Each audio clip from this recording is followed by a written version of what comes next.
நம்ம பாரம்பரிய சமையல் பாத்தீங்கன்னா அது சுவையானதாக மட்டும் இல்லாம நம் வாழ்க்கையுடைய ஆயுளை கூட்டதாகவும் இருந்தது.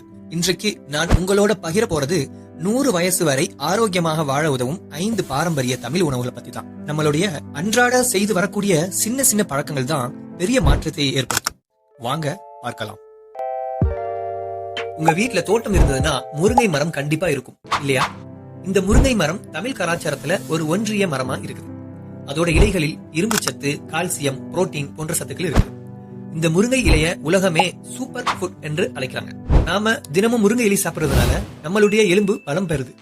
ரத்த சோகை இருந்ததுன்னா அது படிப்படியா குறையும். நம் உடலுடைய சக்தி இரட்டிப்பாகுது. அதனால முருங்கை இலை சாப்பிடுறவங்க 100 வயசு ஆகினாலும் ஆரோக்கியமாக உற்சாகமாக வாழ முடியும். இந்த லிஸ்ட்ல அடுத்ததா நம்ம பார்க்க போறது, நம்ம முன்னோர்கள் தினசரி சோறுக்கு பதிலா சாப்பிட்டு வந்தாங்கல்ல, அதாங்க கேழ்வரகு, திணை, குதிரைவாளி, சாமை இது போன்ற சிறுதானிய வகைகள் தான். இதெல்லாம் ஸ்லோ டைஜஸ்ட் கார்ப்ஸ், அதாவது மெதுவாக செரிமானம் செய்யக்கூடிய உணவுகள். இதனால நம்மளுடைய ரத்த சர்க்கரை கட்டுப்படுத்தப்பட்டு வயிறு எப்பவுமே ஃபில் ஆன மாதிரி ஒரு ஃபீலிங் கொடுக்கும்.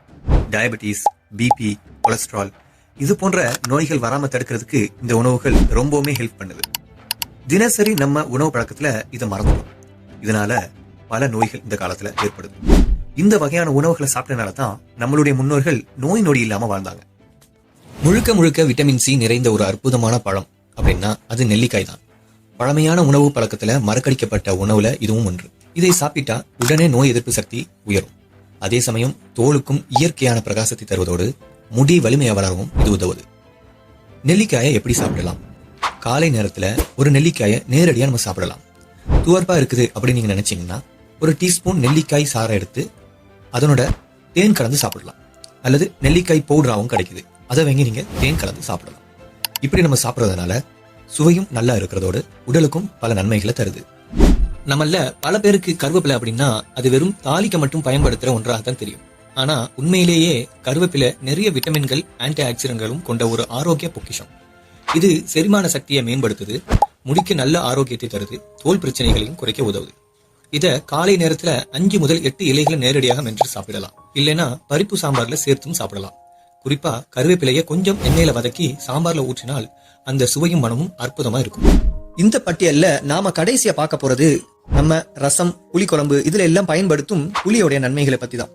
இது செரிமானத்தை தூண்டி உடலுக்கு தேவையான சில முக்கிய மூலக்கூறுகளை சீராக்க உதவுது.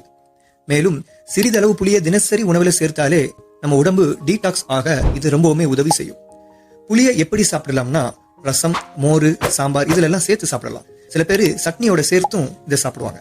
சிறிதளவு இதை நம்ம உணவுல டெய்லி சேர்க்கிறதுனால நம்ம உணவுக்கு சுவை கூட்டுறதோட ஆரோக்கிய நன்மையும் கிடைக்கும். இந்த வீடியோ பிடிச்சிருந்தா லைக் பண்ணுங்க, உங்களுடைய நண்பர்களுக்கு இந்த வீடியோவை ஷேர் பண்ணுங்க, உங்களுடைய கருத்துக்களை கமெண்ட்ல தெரிவிங்க. மறக்காம நம்மளுடைய டெய்லி ஹெல்த் தமிழ் சேனலை சப்ஸ்கிரைப் செய்து வச்சுக்கோங்க. மீண்டும் அடுத்த ஒரு காணொலியில் பார்க்கலாம். நன்றி.